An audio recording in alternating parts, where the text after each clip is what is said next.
Price the lord. ಕರ್ತನ ನಾಮಕ್ಕೆ ಸ್ತೋತ್ರವಾಗಲಿ. ಈ ದಿನದ ವಾಕ್ಯದ ಸಂದೇಶ, ಸತ್ತು ಹೋಗಿದ್ದ ಲಾಜರನನ್ನು ಯೇಸು ಕ್ರಿಸ್ತರು ಬದುಕಿಸಿದ್ದು. ಪ್ರಿಯರೇ, ಈ ವಾಕ್ಯವನ್ನು ನಾವು ಸತ್ಯವೇದದಲ್ಲಿ ಧ್ಯಾನಿಸುವಾಗ ಎಂಥ ಒಂದು ಮಹತ್ತಾದ ವಾಕ್ಯ.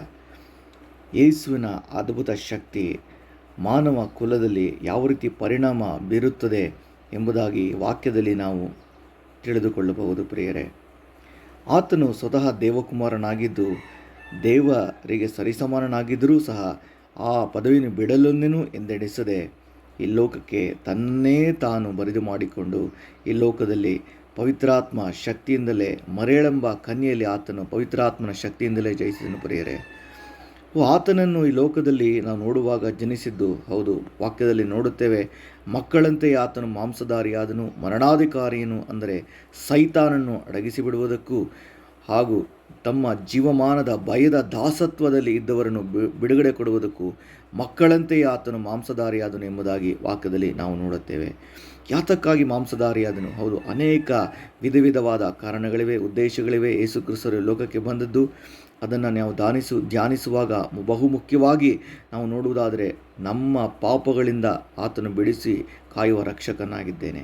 ಪಾಪದ ಜೀವದಿಂದ ಬಿಡುಗಡೆ ಕೊಡುವ ದೇವರು ಆತನು ಆಗಿದ್ದಾನೆ. ಪ್ರಿಯರೇ, ಹಾಗೂ ನಾವು ಈ ವಾಕ್ಯದ ಧ್ಯಾನ ಮಾಡಲಿಕ್ಕೆ ಬರೋಣ.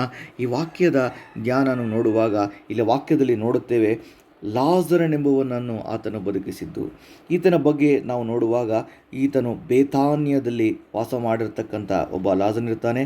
ಹಾಗೂ ಇದನ್ನು ನಾವು ಧ್ಯಾನಿಸುವಾಗ ಈತನು ಯೇಸು ಕ್ರಿಸ್ತನ ಸ್ನೇಹಿತನಾಗಿರ್ತಾನೆ. ಮತ್ತು ಇದನ್ನು ನಾವು ಧ್ಯಾನಿಸುವಾಗ ಮಾರ್ತಳು ಮತ್ತು ಮರಿಯಳೆಂಬ ಇಬ್ಬರು ಅಕ್ಕ ತಂಗಿಯರಿರುತ್ತಾರೆ. ಈ ಮರಿಯಳು ಯೇಸು ಸ್ವಾಮಿಗೆ ತೈಲವನ್ನು ಹಚ್ಚಿ ಆತನ ಪಾದಗಳನ್ನು ತನ್ನ ತಲೆಕೂಲಿಂದ ಒರೆಸಿದವಳು ಆಗಿರುತ್ತಾಳೆ. ಪ್ರಿಯರೇ, ಈಕೆಯ ತಮ್ಮನೇ ಲಾಜರನೇ ಆಗಿರುತ್ತಾನೆ. ಸೊ ಒಂದಾದನು ದಿನ ಒಂದು ಸಮಯದಲ್ಲಿ ಈ ರೀತಿಯಾದ ಒಂದು ಸಂಗತಿ ನಡೆಯುತ್ತೆ. ಆ ಸಂಗತಿ ಏನಪ್ಪ ಅಂದರೆ, ಈತನ ಸ್ವಂತ ತಮ್ಮ ಅಸ್ವಸ್ಥನಾಗ್ತಾನೆ. ಈತನಿಗೆ ಕಾಯಿಲೆ ಬೀಳುತ್ತಾನೆ. ಪ್ರಿಯರೇ, ಸೊ ಇದು ಸಾಮಾನ್ಯವಾದ ಕಾಯಿಲೆ ಇಲ್ಲ, ಮತ್ತು ಔಷಧಿಯಿಂದ ಗುಣಪಡಿಸುವಂಥ ಕಾಯಿಲೆ ಇದು ಅಲ್ಲವೇ ಇಲ್ಲ. ನಾನು ನಂಬುತ್ತೇನೆ. ಯಾಕೆಂದರೆ ಯಾರು ಸ್ವಸ್ಥರಾದರೆ ನಾವು ಔಷಧಿನ ಮೊರೆ ಹೋಗ್ತೀವಿ, ತಪ್ಪಿಲ್ಲ.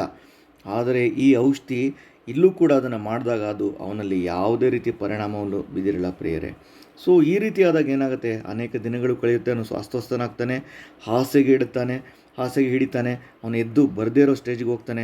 ನಂತರ ನಾವು ನೋಡ್ತೇವೆ, ಈ ಒಂದು ಸಂದರ್ಭದಲ್ಲಿ ಇವರು ಏನು ಮಾಡ್ತಾರೆ ಅಂದರೆ, ಈ ವಿಷಯವನ್ನು ಯೇಸು ಕ್ರಿಸ್ತನ ಬಳಿಗೆ ಈ ಒಂದು ಸಂದೇಶವನ್ನು ಅಂದರೆ ಈ ಒಂದು ಸಂಗತಿಯನ್ನು ಈ ಒಂದು ಸಮಾಚಾರವನ್ನು ಇದನ್ನು ಕಳಿಸ್ತಾರೆ.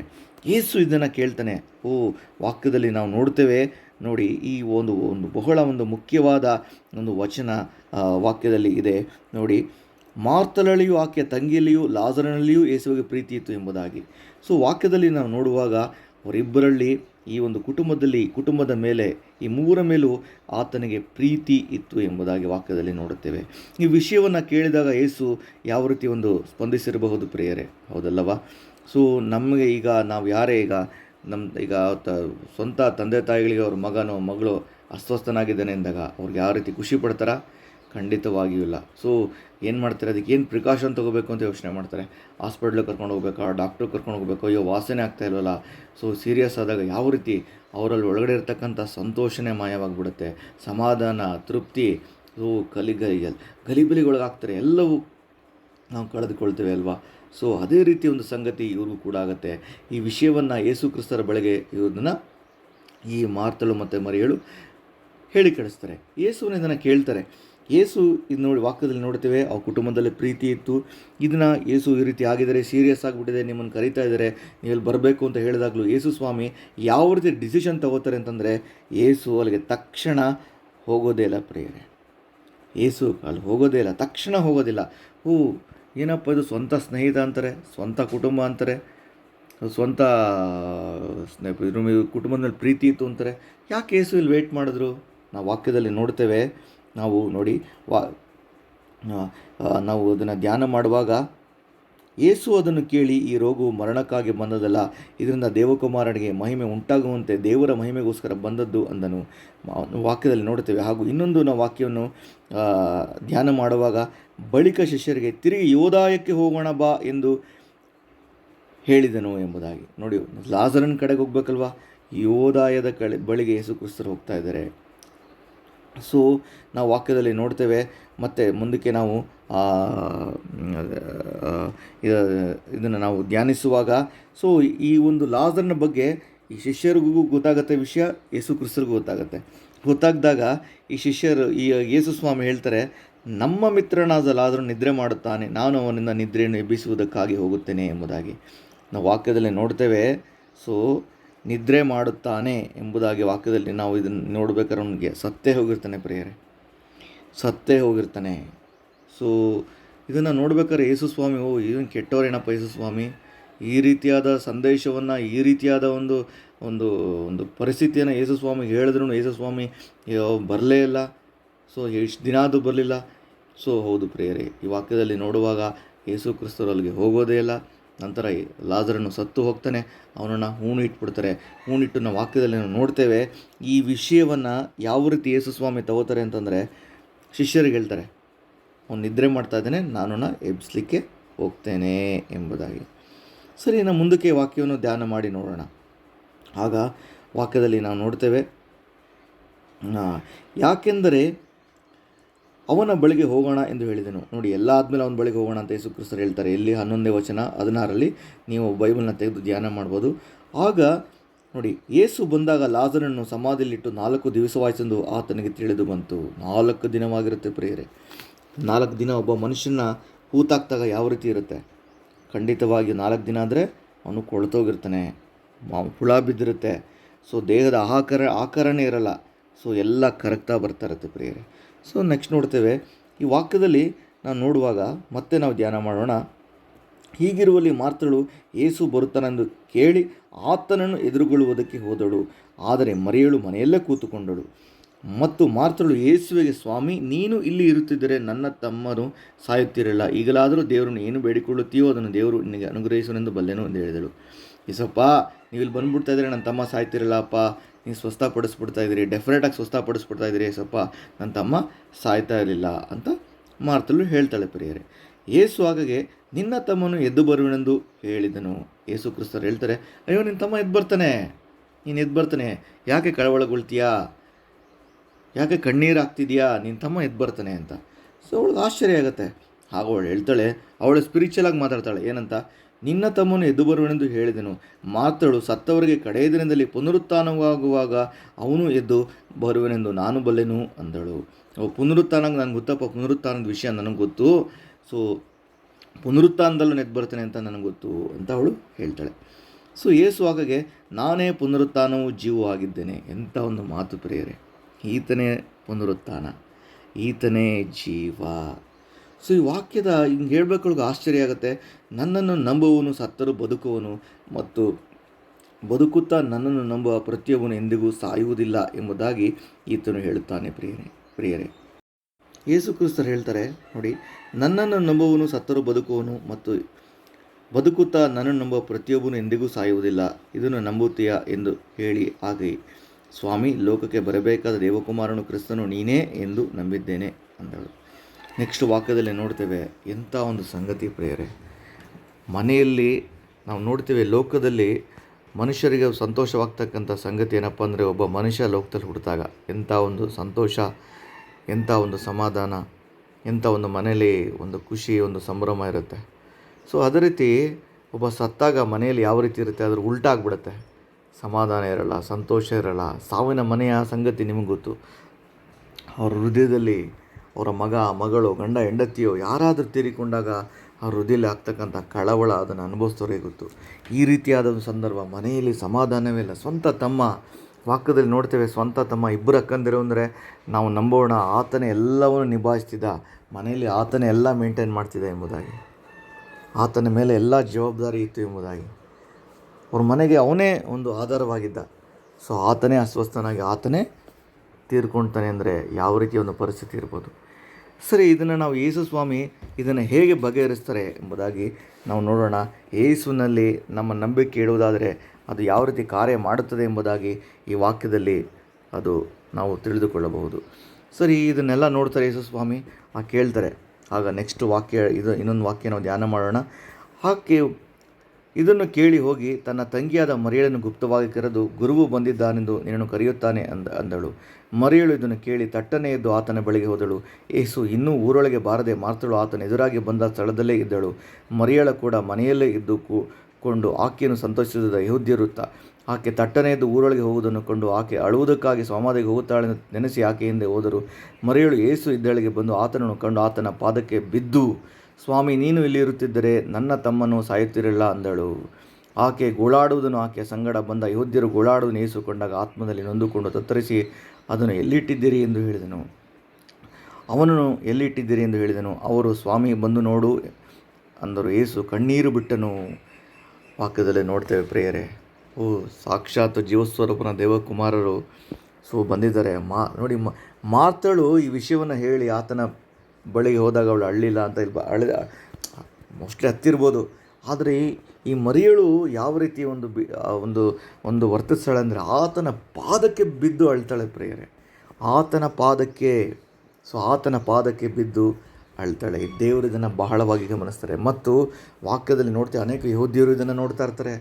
ಕ್ಲೀನಾಗಿ ಬರೆಯಲ್ಪಟ್ಟಿದೆ, ಅನೇಕ ಯೆಹೂದ್ಯರು ಇದನ್ನು ನೋಡ್ತಾ ಇರ್ತಾರೆ. ನೋಡಿದಾಗ ಮತ್ತೆ ಆ ಪಾದಕ್ಕೆ ಬಿದ್ದು ಅಳ್ತಾ ಇದನ್ನ ಸಂಗತಿ ನೋಡಿ ಯೇಸು ಕ್ರಿಸ್ತರು ಕೂಡ ಹೇಳ್ತಾರೆ ಪ್ರಿಯರೇ. ಏನಪ್ಪ ಇದು, ಯೇಸು ಏನಕ್ಕೆ ಹತ್ರು, ಯೇಸು ಸ್ವಾಮಿ ಹೆಂಗಿದ್ರು, ಲಾಜರನ್ನ ಬದುಕಿಸ್ತಾ ಇದ್ದಾರಲ್ಲ, ಇಲ್ಲಿ ದೇವರು ಅದ್ಭುತ ಮಾಡಿಬಿಡ್ತಾ ಇದ್ದಾರಲ್ಲ, ಎಲ್ಲರೂ ಏನಕ್ಕೆ ಹೇಳಬೇಕಾಗಿತ್ತು ಅಂತ ನಮಗೊಂದು ಪ್ರಶ್ನೆ ಬರುತ್ತೆ. ಇಲ್ಲಿ ಪರಿಸ್ಥಿತಿ ಅರ್ಥ ಮಾಡ್ಕೊಳ್ಳಿ. ಎಲ್ಲ ಸತ್ತಂಥ ಪರಿಸ್ಥಿತಿ, ಸಂತೋಷ, ಸಮಾಧಾನ ಏನೂ ಇಲ್ಲ ಈ ಒಂದು ವಾತಾವರಣದಲ್ಲಿ. ಎಲ್ಲ ಅದು ಹೊರಟೋಗಿದೆ. ಇದನ್ನು ನೋಡಿ ಯೇಸು ಕ್ರಿಸ್ತರು ಅಳ್ತಾ ಇದ್ದಾರೆ ಪ್ರಿಯರೇ. ಹಾಗೆ ನಿನ್ನನ್ನು ನೋಡಿ ಕಣ್ಣೀರು ಬಿಡುವ ದೇವರು, ನಿನ್ನ ಭಾವನೆಗೆ, ನಿನ್ನ ನೋವಿಗೆ ಸಂತೈಸುವ ದೇವರು, ನಿನ್ನ ಭಾವನೆಗೆ ಒಳಗಾಗಿ, ನಿನ್ನ ನೋವಿಗೆ ಇವರು ಕೂಡ ಅದು ಒಳಗಾಗಿ ನಿನ್ನನ್ನು ಅರ್ಥ ಮಾಡಿಕೊಂಡು ಇವರು ಕೂಡ ಅಳ್ತಾರೆ ಪ್ರಿಯರೇ. ಎಂಥ ಒಂದು ಜೀವವುಳ್ಳ ದೇವರು, ಎಂಥ ಒಂದು ಕನಿಕರವುಳ್ಳ ದೇವರು, ನಿನಗೆ ಸ್ಪಂದಿಸ್ತಾರೆ ದೇವರು. ನಿನ್ನನ್ನು ನೋಡಿ ನಿನ್ನ ಸಂಗತಿಗಳನ್ನು ನೋಡಿ ಅವರು ಕಣ್ಣೀಡಿರುವ ದೇವರಾಗಿದ್ದಾರೆ. ಹಂಗಂದ್ಬಿಟ್ಟು ಅವರು ಅಯ್ಯೋ ನೀನು ಬಡತನದಿಲ್ಲ, ರೋಗದಿಲ್ಲ ಅಂತ ಅವ್ರು ಕಿರ್ಚ್ಕೊಂಡು ಹೇಳಲ್ಲ. ಆ ರೀತಿ ಅಲ್ಲ. ನಿನ್ನ ಕಣ್ಣೀರನ್ನು, ನೀನು ಕಣ್ಣೀರು ಹಾಕಿದವ್ರಿಗೆ ಇಷ್ಟ ಇಲ್ಲ, ಅವರು ಕಣ್ಣೀರು ಹಾಕ್ತಾರೆ. ಯಾಕಂದರೆ ಅಷ್ಟು ನಿನ್ನನ್ನು ಪ್ರೀತಿ ಮಾಡ್ತಾರೆ, ನನ್ನನ್ನು ನಮ್ಮನ್ನು ಪ್ರೀತಿ ಮಾಡ್ತಾರೆ ಪ್ರಿಯರೇ. ನೀನು ಕಣ್ಣೀರಿಡುವುದು ಯೇಸು ಕೃಷ್ಣನಿಗೆ ಕಿಂಚಿತ್ತೂ ಇಷ್ಟವಿಲ್ಲ. ಆತನು ಬಂದಿದ್ದೇ ನಮಗೆ ಬಿಡುಗಡೆ ಕೊಡಲಿಕ್ಕಾಗಿ, ಆತನು ಬಂದಿದ್ದೇ ನಮ್ಮನ್ನು ಸ್ವತಂತ್ರದಲ್ಲಿ ಇರಿಸ್ಲಿಕ್ಕಾಗಿ. ವಾಕ್ಯಕ್ಕೆ ಧ್ಯಾನ ಮಾಡಲಿಕ್ಕೆ ಬರೋಣ. ಅವರು ಕೂಡ ಕಣ್ಣೀರು ಬಿಡ್ತಾರೆ. ಕೇಳ್ತಾರೆ, ಯೇಸು ಸ್ವಾಮಿ ಎಲ್ಲಿಟ್ಟಿದ್ದೀರಾ ಅಂತ ಕೇಳ್ತಾರೆ. ನೆಕ್ಸ್ಟು ಅದು ಕೇಳಿದಾಗ ಜನಕ್ಕೆಲ್ಲ ಆಶ್ಚರ್ಯ ಆಗುತ್ತೆ. ಏನಪ್ಪ ಇದು, ನೋಡಿದ್ರೆ 4 ದಿನ ಆಗಿದೆ, ಕೊಳತೋಗಿದೆ. ಸರಿ, ನೋಡೋಣ ಅಂತ ಅಂದ್ಬಿಟ್ಟು ಏನು ಮಾಡ್ತಾರೆ, ಕರ್ಕೊಂಡು ಹೋಗ್ತಾರೆ. ಕರ್ಕೊಂಡು ಹೋದಾಗ ವಾಕ್ಯದಲ್ಲಿ ನೋಡ್ತೇವೆ, ಆತನ ಒಂದು ಮಾತನ್ನು ಹೇಳ್ತಾನೆ. ನೋಡಿ, ಯೇಸು ಅಲ್ಲಿ ಕಲ್ಲು ಒರಗಿಸಿರ್ತಾರೆ, ಕಲ್ಲನ್ನು ತೆಗಿರಿ ಅಂತಾರೆ. ಆಗ ಯೇಸು ಸ್ವಾಮಿ ಅವ್ರಿಗೆ ಹೇಳ್ತಾರೆ, ಒಂದು ಲಾಜರನ್ನ ಹೇಳ್ತಾರೆ, ಲಾಜರನ್ನೇ ಎದ್ದು ಬಾ ಎಂಬುದಾಗಿ. ಲಾಜರ ಎದ್ದು ಬರ್ತಾನೆ. ಎಂಥ ಒಂದು ಅದ್ಭುತ ಅಲ್ಲಿ ನಡೆಯುತ್ತೆ. 4 ದಿನ ಕೊಳತೋಗಿರುತ್ತೆ ಶರೀರ, ನಾತ ಹುಟ್ಕೊಂಡಿರುತ್ತೆ, ಕೊಳೆತು ಹೋಗಿರುತ್ತೆ ಪ್ರಿಯರೇ, ನಾತ ಹೊತ್ಕೊಂಡಿರುತ್ತೆ. ಈ ಒಂದು ಕೊಳೆತಂಥ ಇತಿಹಾಸದಲ್ಲೇ ಯಾರೂ ಮಾಡಿಲ್ಲ ಅಂಥ ಅದ್ಭುತವನ್ನು ಯೇಸು ಕ್ರಿಸ್ತರು ಮಾಡ್ತಾರೆ. ಇದನ್ನು ನಾವು ಧ್ಯಾನ ಮಾಡುವಾಗ ಇದನ್ನು ಹೇಗೆ ನಾವು ತಗೊಳ್ಕೋಬೇಕು ಅಂದಾಗ, ನಾವು ದೇವರಿಗೆ ಅಸಾಧ್ಯವಾದದ್ದು ಯಾವುದೂ ಇಲ್ಲ. ದೇವರು ನಿನ್ನ ಜೀವನದಲ್ಲಿ ಎಲ್ಲ ಮುಗಿದೋಗಿದೆಯಾ, ಎಲ್ಲ ಆಗೋಯ್ತು. ನೀನು ದೇವ್ರ ಮಗಳಾಗಿದ್ದರೆ, ದೇವ್ರ ಮಗನಾಗಿದ್ದರೆ, ನೀನು ಯೇಸು ಕ್ರಿಸ್ತನಿಗೆ ಸಂಬಂಧಪಟ್ಟವಳಾಗಿದ್ದರೆ ನಿನ್ನ ಜೀವನದಲ್ಲಿ ಯಾವುದೂ ಮುಗಿಯಲ್ಲ. ಯಾಕೆಂದರೆ ಯೇಸು ಕ್ರಿಸ್ತರು ಹೇಳ್ತಾರೆ ವಾಕ್ಯದಲ್ಲಿ, ನಾನೇ ಪುನರುತ್ಥಾನವು ಜೀವವಾಗಿದ್ದಾನೆ, ನನ್ನನ್ನು ನಂಬುವವರು ಸತ್ತರೂ ಬದುಕುವನು ಮತ್ತು ಎಂದಿಗೂ ನನ್ನನ್ನು ನಂಬುವ ಪ್ರತಿಯೊಬ್ಬನು ಎಂದಿಗೂ ಸಾಯುವುದಿಲ್ಲ ಎಂಬುದಾಗಿ ವಾಕ್ಯದಲ್ಲಿ ನೋಡ್ತೇವೆ. ನಿನಗೆ ಸಾವಿಲ್ಲ, ನಿನ್ನ ಸಂಗತಿ ಏನಾಗಿರ್ಬೋದು, ದೇವರದಕ್ಕೆ ಏನೂ ಇಲ್ಲ. ವಾಕ್ಯದಲ್ಲಿ ದೇವರು ಏನಕ್ಕಪ್ಪ ಕಾದರು? ಹೌದು ಪ್ರಿಯರೇ, ಆತನು ತಂದೆಯ ಸ್ವರಕ್ಕೋಸ್ಕರ ಕಾಯ್ತಿದ್ರು. ಹಂಗೆ ನೋಡಿ ತಕ್ಷಣ ಹೊಟ್ಟೋಗ್ಬಿಟ್ಟು ಸ್ವಸ್ಥ ಮಾಡಿಬಿಟ್ಟಿದ್ರೆ, ಜ್ವರ ಬಂತಪ್ಪ, ಏನೋ ಯಾರೋ ಡಾಕ್ಟ್ರ್ ಔಷಧಿ ಕೊಟ್ಟು ಸ್ವಸ್ಥರಾದ ಯೇಸು ಸ್ವಾಮಿನೇ ಮಾಡಿದ್ರು ಅಂತ ಅಂದ್ಕೊಂಡ್ರು ಅಂತ ಅನ್ಕೋತಾಯಿದ್ರು. ಎಲ್ಲರೂ ಹಂಗೆ ಅಂತ ತಿಳ್ಕೊತಾಯಿದ್ರು. ಆದರೆ ದೇವರು ಇದನ್ನು ಅನುಮತಿಸಲ್ಪಟ್ಟರು. ತಂದೆ ಕೇಳಿದ್ರು, ವಾಕ್ಯದಲ್ಲಿ ನೋಡ್ತೇವೆ, ಇವರು ತಂದೆನ ಕೇಳದೆ ಏನೂ ಮಾಡ್ತಿರಲ್ಲ, ನೀನು ಇಲ್ಲೇ ಇರು ಮಗನೇ ಅಂದರು. ಒಂಥರ ಉಚಿತರ ಅನಿಸುತ್ತೆ. ಏನಪ್ಪ ಇದು, ಅಲ್ಲಿ ನೋಡಿದ್ರೆ ಅಸ್ವಸ್ಥನಾಗಿದ್ದಾನೆ, ನನ್ನನ್ನು ನೋಡೋ ತಂದೆ ಇಲ್ಲೇ ಇರು ಅಂತಾರೆ ಅಂತ. ಹೌದು, ಯೇಸು ಕ್ರಿಸ್ತರು ತಂದೆಯ ಸ್ವರಕ್ಕೆ ಹೋಗ್ಬಿಟ್ಟು ಅಲ್ಲೇ ನಿಂತರು. ನೋಡ್ತೇವೆ ಅವ್ನು ಸತ್ತು ಹೋದ. ನಂತರ ಬರ್ತಾರೆ, ಈ ರೀತಿಯಾಗಿ ಬಂದಾಗ ಯಹೂದ್ಯರು ಅಲ್ಲಿ ಅನೇಕ ಜನರು ನೋಡ್ತಾ ಇರ್ತಾರೆ, ದೇವರ ಮಹಿಮೆನ ಕಾಣ್ತಾರೆ ಮತ್ತು ಅನೇಕರು ನಂಬ್ತಾರೆ. ಪೆರಿಯರಿನ ಮಹತ್ತನ್ನು ನೋಡಿ, ಸತ್ತು ಹೋದ ಕೊಳೆತಂಥ ಶರೀರಕ್ಕೆ ಪುನರುತ್ಥಾನ ಬಂದು ನರ ನಾಡಿ ಮಾಂಸ ಕಣ್ಣು ಎಲ್ಲ ಏನಿತ್ತು ಎಲ್ಲ ಪುನರುಸ್ಥಾಪಿಸಲ್ಪಡ್ತದೆ. ಅದೇ ರೀತಿ ನಿನ್ನ ಜೀವನದಲ್ಲಿ ಎಲ್ಲ ಮುಗಿದೋಯ್ತು ಅಂದ್ಕೊಂಡಿದ್ಯಾ? ಎಲ್ಲ ಆಗೋಯ್ತು ಅಂದ್ಕೊಂಡಿದ್ಯಾ? ಇನ್ನೇನು ಆಗೋಯ್ತು, ಎಲ್ಲ ಮುಗಿದೋಯ್ತು, ನನ್ನ ಜೀವನದಲ್ಲಿ ಏನೂ ಇಲ್ಲ ಅಂದ್ಕೊಂಡಿದ್ಯಾ? ನಂಬು, ಯೇಸುವನ್ನ ನಂಬು, ಆತನ ಮಹಿಮೆಯನ್ನು ನೀನು ಕಾಣ್ತೀಯ. ನಿನ್ನ ಜಾಬ್ ಕಳೆದೋಗಿದೆ, ರಿಸ್ಟೋರ್ ಆಗುತ್ತೆ. ಕೆಲಸ ಕಳೆದೋಗಿದೆ, ರಿಸ್ಟೋರ್ ಆಗುತ್ತೆ. ಫೈನಾನ್ಷಿಯಲ್ ಇಶ್ಯೂಸ್ ಇದೆಯಾ, ರಿಸ್ಟೋರ್ ಆಗುತ್ತೆ. ಎಲ್ಲ ಮುಗಿದೋಗಿದೆಯಾ, ಎಲ್ಲ ಕೈ ಬಿಡಲ್ಪಟ್ಬಿಟ್ಟಿದ್ದೀರಾ, ಸಭೆ ನಿನ್ನ ತಳ್ಳಿಬಿಟ್ಬಿಟ್ಟಿದ್ಯಾ, ನಿನ್ನ ಯಾರು ನಿನ್ನ ಪ್ರೀತಿ ಮಾಡೋ ಎಲ್ಲ ನೀನು ತಳ್ಳಲ್ಪಟ್ಟಿದೆಯಾ, ಸಮಾಜ ನಿನ್ನ ದೋಷಿಸುತ್ತಾ ಚೀತು ಅನ್ನುತ್ತಾ ನಿನ್ನ ನೆರೆಯವರು ನಿನ್ನ ನಮ್ದರು ನಿನ್ನ ತಳ್ಳಿಬಿಟ್ಟಿದ್ದೀರಾ, ಯಾವುದಕ್ಕೂ ಚಿಂತಿಸಬೇಡ. ನೀನು ಯೇಸು ಕ್ರಿಸ್ತನನ್ನು ದೃಷ್ಟಿಸಿ ನೋಡುವುದಾದರೆ ವಾಕ್ಯದಲ್ಲಿ ನೋಡ್ತೇವೆ, ನೀನು ದೇವರನ್ನು ನಂಬಿದರೆ ಆತನ ಮಹಿಮೆಯನ್ನು ಕಾಣ್ತೀಯ ಎಂಬುದಾಗಿ. ನಂಬಿ, ದೇವಜನಗಳೇ ದಯಮಾಡಿ ನಂಬಿ. ನೀವು ನಮ್ಮ ವಾಕ್ಯದಲ್ಲಿ ನೋಡ್ತೇವೆ, ಸಣ್ಣವಾದ ನಂಬಿಕೆ, ಸಾಸಿವೆ ಕಾಳಷ್ಟು ನಂಬಿಕೆ ನಮ್ಮಲ್ಲಿ ಇರುವುದಾದರೆ ಆ ಬೆಟ್ಟಕ್ಕೆ ಕಿತ್ತುಕೊಂಡು ಹೋಗಿ ಸಮುದ್ರದಲ್ಲಿ ಬೀಳು ಎಂಬುದಾಗಿ ಹೇಳಿದ್ರೆ ಹಾಗೆ ಆಗತ್ತಂತೆ ಪ್ರಿಯರೇ. ಸೊ ವಾಕ್ಯದಲ್ಲಿ ನಾವು ನೋಡ್ತೇವೆ ಎಂಥ ಒಂದು ಮಹತ್ತನ್ನು ಯೇಸು ಕ್ರಿಸ್ತರು ಇಡೀ ಮಾನವ ಕುಲಕ್ಕೆ ಮಾಡಿ ತೋರಿಸಿದರು. ಯಾರು ಅದ್ಭುತನ ಮಾಡಿಲ್ಲ, ಇದುವರೆಗೂ ಮಾಡಿಲ್ಲ, ಮಾಡೋಕ್ಕಾಗುತ್ತೋ ಇಲ್ವೋ ಗೊತ್ತಿಲ್ಲ. ಸೊ ಈ ವಾಕ್ಯದ ಸಂದೇಶ ಏನಂದರೆ, ನಾವು ನಮ್ಮ ಜೀವಿತದಲ್ಲಿ ಯೇಸು ಕ್ರಿಸ್ತನನ್ನೇ ನಾವು ದೃಷ್ಟಿಸಿ ನೋಡುವಾಗ ಮತ್ತು ನಾವು ನೋಡ್ತೇವೆ ನೋಡಿ, ಎರಡು ರೀತಿಯಾದ ಒಂದು ಯೇಸು ಸ್ವಾಮಿಯನ್ನು ಬಯಸ್ತಾರೆ. ನಿನ್ನ ಕಣ್ಣೀರಿನ ಪ್ರಾರ್ಥನೆನ ಆತನು ಬಯಸುವನಾಗಿದ್ದಾನೆ. ಮಾತಳಿಗೆ ಅದನ್ನು ಹೇಳಿಲ್ಲ, ಮಾತಳಿಗೆ ಅವನು ಕಣ್ಣೀರು ಹಾಕಲಿಲ್ಲ. ಮರಿಯಳ ಕಣ್ಣೀರನ್ನು ನೋಡಿ ಆತನ ಕಣ್ಣೀರು ಬಿಟ್ಟ, ಆತ್ಮದಲ್ಲಿ ನೊಂದುಕೊಂಡ. ಸೊ ಆತನ ಪಾದಕ್ಕೆ ಬಿದ್ದಳೆಂಬುದಾಗಿ ನೀವು ಬೀಳ್ರಿ ಪ್ರಿಯರ ಯೇಸುವಿಗೆ, ಆತನಿಗೆ ಮೊಣಕಾಲಾಕಿ ಬೀಳ್ರಿ, ನಿಮ್ಮ ಕಷ್ಟ ವೇದನೆ ಆತನ ಮುಂಚೆ ಹಂಚಿಕೊಳ್ಳಿ. ಸೊ ಆತನ ಕೇಳ್ತಾನೆ, ನಿಮಗೆ ಆತನ ಬಾಯಿಂದ ಬರ್ತಕ್ಕಂಥ ಮಾತು ನಿಮಗೆ ಬಿಡುಗಡೆ ಕೊಡ್ತದೆ. ಆತನ ಬರ್ತಕ್ಕಂಥ ಮಾತು, ಲಾಜರನೇ ಎದ್ದು ಬಾ, ಎದ್ದು ಬಂದನು. ನೀವು ಘೋಷಣೆ ಮಾಡಿ, ಲೆಟ್ ಮೈ ಬಿಸ್ನೆಸ್, ನೀನು ಮಾತನಾಡು. ನಿನ್ನ ಪರಿಸ್ಥಿತಿಗೆ ನಿನ್ನ ಅಧಿಕಾರ ನಿನಗೆ ಕೊಟ್ಟಿದ್ದಾನೆ. ಕರ್ತನಿಗೆ ಒಪ್ಪಿಸಿಕೊಡು, ಆತನು ತಿರುಗಿ ಎಲ್ಲವನ್ನು ಪುನರುಸ್ಥಾಪಿಸ್ತಾನೆ. ನೀನು ಕಳೆದುಕೊಂಡಂಥ ಸಂತೋಷ, ಸಮಾಧಾನ, ಹೋಲಿ ಪರಿಶುದ್ಧತೆ ಕಳೆದುಕೊಂಡಿದೆಯಾ, ಪಾಪದ ಜೀವಿತದಲ್ಲಿದೆಯಾ, ಪುನರುಸ್ಥಾಪಿಸ್ತಾನೆ. ಸೇವೆ ಕಳ್ಕೊಂಡಿದೆಯಾ, ಪುನರುಸ್ಥಾಪಿಸ್ತಾನೆ. ಸೇವನೆ ಅಲ್ವಾ, ಸಭೆಯಿಂದ ಅನೇಕ ಸಭೆಗಳಲ್ಲಿ ಇವತ್ತು ಅನೇಕರು ಸೇವಕರು ಹಗಲಿರುಳು ಸೇವೆ ಮಾಡಿದಿರೋರನ್ನ ತಳ್ಳಿ ಈಚೆಗಿಸ್ತಿದ್ದಾರೆ. ಸೊ ಬೇಡ, ಮನುಷ್ಯ ಕೂಡ ಸೇವೆ ಬೇಡ. ದೇವರು ನಿನಗಾಗಿ ಒಂದು ಪ್ರತ್ಯೇಕವಾದ ಸೇವೆ ಇಟ್ಟಿದ್ದಾನೆ. ಆತ ನನಗೆ ಪುನರುಸ್ಥಾಪಿಸುವನು. ಯಾವುದಕ್ಕೂ ಚಿಂತೆ ಮಾಡಬೇಡಿ ಪ್ರಿಯರು, ಯಾವ ಮನುಷ್ಯ ನೋಡಬೇಡಿ. ನಾವಿಲ್ಲಿರೋದು ಒಬ್ಬರನ್ನ ಕ್ಷಮಿಸಲಿಕ್ಕೆ, ಪ್ರೀತಿಸಲಿಕ್ಕೆ, ಎಲ್ಲವನ್ನ ಸಹಿಸಲಿಕ್ಕೆ, ಯೇಸು ಕ್ರಿಸ್ತನಾಗೆ ಆಗಲಿಕ್ಕೆ. ಎಲ್ಲ ಮುಗಿದಿತ್ತು ಅಂತ ತಿಳ್ಕೊಬೇಡಿ. ಯೇಸು ಸ್ವಾಮಿ ಇದ್ದಾರೆ. ಆತನಿಗೆ ನೀವು ಎಲ್ಲವನ್ನು ಒಪ್ಪಿಸಿಕೊಟ್ಟಾಗ ಆತನು ಪ್ರತಿಯೊಂದನ್ನು ಪುನರುಸ್ಥಾಪಿಸ್ತಾನೆ. ಪ್ರತಿಯೊಂದನ್ನು. ನಿಮ್ಮ ದೃಷ್ಟಿಯಲ್ಲೆಲ್ಲ ಮುಗಿದೋಗಿರ್ಬೋದು, ಆದರೆ ದೇವ್ರ ದೃಷ್ಟಿಯಲ್ಲ. ಸೊ ಯೇಸು ಬಂದಿದೆ ನಮ್ಮ ದೃಷ್ಟಿಕೋನವನ್ನು ಬದಲಾಯಿಸಲಿಕ್ಕಾಗಿ. ಅಲ್ಲಿ ನೋಡ್ತೇವೆ ಪರಿಸ್ಥಿತಿ ಯಾವ ರೀತಿಯಾಗಿತ್ತು ನೋಡಿ. ಅಲ್ಲಿ ಎದ್ದಾಗ ಅನೇಕರು ರಕ್ಷಣೆಗೆ ಬಂದರು. ಯೇಸು ಸ್ವಾಮಿ ತನ್ನ ಸ್ವಯಂ ಯೋಚನೆಯಿಂದ ಅಲ್ಲಿ ಹೊಟ್ಟೋಗ್ಬಿಟ್ಟಿದ್ರೆ ಈ ಥರ ಅದ್ಭುತ ಆಗ್ತಿರಲಿಲ್ಲ. ವಾಕ್ಯದಲ್ಲಿ ನೋಡ್ತೇವೆ, ನೀವು ಧ್ಯಾನ ಮಾಡಿ ನೋಡಿ. ಯೋಹಾನ 11ನೇ ವಾಕ್ಯ 11ನೇ ಧ್ಯಾನ ಅನೇಕರು ಯಹೂದ್ಯರು ನಂಬಿದರು ಎಂಬುದಾಗಿ. ಸೊ ನಮ್ಮ ಜೀವನದಲ್ಲಿ ಕೆಲವರು ಸಮ್ಟೈಮ್ಸ್ ಲೇಟ್ ಆಗುತ್ತೆ. ಯೇಸು ಸ್ವಾಮಿ ಉತ್ತರ ಕೊಡಲ್ಲ. ಉತ್ತರ ಕೊಡಲಿಲ್ಲ ಅಂದರೆ ನಿಮ್ಮ ಜೀವನದಲ್ಲಿ ದೊಡ್ಡ ಅದ್ಭುತ ಇದೆ, ದೊಡ್ಡ ನಿರೀಕ್ಷೆ ಇದೆ, ದೊಡ್ಡ ಉತ್ತರ ಇದೆ ಅಂತ ಅರ್ಥ. ಸೊ ಆ ಒಂದು ಸಂದರ್ಭಕ್ಕೆ, ಆ ಒಂದು ವಿಲ್ಡರ್ನೆಸ್ಗೆ ದೇವ್ರು ಕರ್ಕೊಂಡೋಗಿ ದೊಡ್ಡ ಅದ್ಭುತವನ್ನು ಮಾಡಿ ತನ್ನ ಮಹಿಮೆಯನ್ನು ತೋರಿಸ್ತಾನೆ. ಹಾಗೂ ನಿಮ್ಮ ಜೀವಿತವೂ ಕೂಡ ಸುಂದರವಾಗಿರುತ್ತೆ. ನೀವು ನೆನೆಸ್ಕೊಳ್ಳೋಕ್ಕೆ ಆಗಲ್ಲ. You cannot imagine your life. ಆ ರೀತಿ ಇರುತ್ತೆ ನಿಮ್ಮ ಜೀವಿತ. ಅದು ಒಂದು ಬೆಳಕಾಗಿರುತ್ತೆ, ಅದೊಂದು ಉಪ್ಪಾಗಿರುತ್ತೆ. So thank you so much. ನನ್ನ ವಾಕ್ಯ ಕೇಳಿದ್ದೀರಾ. ಪ್ರೈಸ್ ದಿ ಲಾರ್ಡ್ ಎಲ್ಲರಿಗೂ. ಕರ್ತನು ನಿಮ್ಮನ್ನು ಆಶೀರ್ವದಿಸಲಿ. ಒಂದು ಪ್ರಾರ್ಥನೆ ಮುಖಾಂತರ ನಾವು ಈ ಒಂದು ವಚನವನ್ನು ಮುಗಿಸೋಣ. ಅಪ್ಪ, ತಂದೆಯಾದ ದೇವರ ಯೇಸು ಕ್ರಿಸ್ತ ನಾಮದಲ್ಲಿ ಕೃಪಾ ಸಿಂಹಾಸನ ಮುಂದೆ ಬರ್ತೀನಪ್ಪ. ಹೌದಪ್ಪ, ಅನೇಕರು ವಾಕ್ಯವನ್ನು ಕೇಳಿದ್ದಾರೆ, ಅವನು ಆಶೀರ್ವದಿಸು. ಕೇಳುವರೆಲ್ಲರನ್ನೂ ಆಶೀರ್ವದಿಸಪ್ಪ. ಅವರ ಜೀವಿತದಲ್ಲಿ ದೊಡ್ಡ ಬೀಡೆ ಎಲ್ಲ ಮುಗಿದೋಯ್ತು ಅಂತ ಅಂದ್ಕೊಳ್ಳೋದು ಬೇಡ ಸ್ವಾಮಿ. ನಿನಗೆ ಯಾವುದೂ ಮುಗ್ದಿಲ್ಲಪ್ಪ. ಎಲ್ಲವೂ ಏನೇನು ಅವರೆಲ್ಲ ಕಳ್ಕೊಂಡಿದ್ದಾರೆ ಅದು ಪುನರುಸ್ಥಾಪಿಸಲ್ಪಡಲಿ. ಎಲ್ಲ ಆಶೀರ್ವಾದಗಳು ಪುನರುಸ್ಥಾಪಿಸಲ್ಪಡಲಿ ಅಪ್ಪ. ಒಂದು ಆರೋಗ್ಯ ಪುನರುಸ್ಥಾಪಿಸಲ್ಪಡಲಿ. ಸಮಾಧಾನ, ಶಾಂತಿ, ನೆಮ್ಮದಿ ಪುನರುಸ್ಥಾಪಿಸಲ್ಪಡಲಿ. ಫೈನಾನ್ಷಿಯಲ್ ಸ್ಟೇಟಸ್ಗಳು ಪುನರುಸ್ಥಾಪಿಸಲ್ಪಡಲಿ. ಕೆಲಸ ಕಳ್ಕೊಂಡಿದ್ದೀರಾ, ಬಿಸ್ನೆಸ್ ಕಳ್ಕೊಂಡಿದ್ದೀರಾ, ಪುನರುಸ್ಥಾಪಿಸಲ್ಪಡಲಿ. ಒಡೆದೋಗಿರೋ ಗಂಡ ಹೆಂಡರ ಕುಟುಂಬ ಅದು ಒಂದಾಗಲಿ ಸ್ವಾಮಿ. ಒಡೆದೋಗಿರೋ ಸ್ನೇಹ ಒಂದಾಗಲಿ ಕರ್ತನೆ. ಒಡೆದೋಗಿರೋ ಸಭೆಗಳು ಒಂದಾಗಲಿ ಕರ್ತನೆ. ಸೇವಕರ ಮಧ್ಯೆ ಪ್ರೀತಿ ಅನ್ಯೋನ್ಯತೆ ಅದು ಹೊರಟೋಗಿದೆ, ಅದು ಪುನರುಸ್ಥಾಪಿಸಲ್ಪಡಲಿ. ನಂಬಿಕೆ ಪುನರುಸ್ಥಾಪಿಸಲ್ಪಡಲಿ. ನಿನ್ನ ಮಕ್ಕಳನ್ನೆಲ್ಲ ವಿಧದಲ್ಲಿ ಆಶೀರ್ವದಿಸು. ಅದ್ಭುತ ಮಾಡಪ್ಪ, ನೀನು ಅದ್ಭುತ ಮಾಡುವ ದೇವರು, ಪ್ರಾರ್ಥನೆಗೆ ಉತ್ತರ ಕೊಡ್ತಕ್ಕಂಥ ದೇವರು. ಸತ್ತು ಹೋಗಿದ್ದ ಲಾಜರನ್ನ ಬದುಕಿಸ ಸ್ವಾಮಿ. ನಮ್ಮ ಜೀವಿತದಲ್ಲಿ ಸತ್ತು ಹೋಗಿದ್ದ ಎಲ್ಲ ಸಂಗತಿಗಳಿಗೆ ಜೀವನ ಕೊಡ್ತಕ್ಕಂಥ ದೇವರು ನೀನೇ ಎಂಬುದಾಗಿ ಪ್ರಕಟಪಡಿಸಿಕೋ ಸ್ವಾಮಿ. ಎಲ್ಲ ಮಹಿಮೆ ನಿಮಗೆ ಉಂಟಾಗಲಿ ಯೇಸುವೆ, ನಿಮಗೆ ಉಂಟಾಗಲಿ. ಜೀವುಳ್ಳ ದೇವರು ಕರ್ತನೆ ನೀವೇ ಸ್ವಾಮಿ. ಉತ್ತರ ಕೊಡುವ ದೇವರು ನೀವೇ ಸ್ವಾಮಿ. ಅದ್ಭುತ ಮಾಡುವ ದೇವರು ನೀವೇ ಸ್ವಾಮಿ. ಕನಿಕರವುಳ್ಳ ದೇವರು ನೀವೇ ಸ್ವಾಮಿ. ಪ್ರಾರ್ಥನೆ ಕೇಳಿದಿರೋ ಉತ್ತರ ಕೊಟ್ಟಿದ್ದೀರಿ. ಸ್ತೋತ್ರ. ಯೇಸು ಕ್ರಿಸ್ತನ ನಾಮದಲ್ಲಿ ತಂದೆಯೇ, ಆಮೆನ್.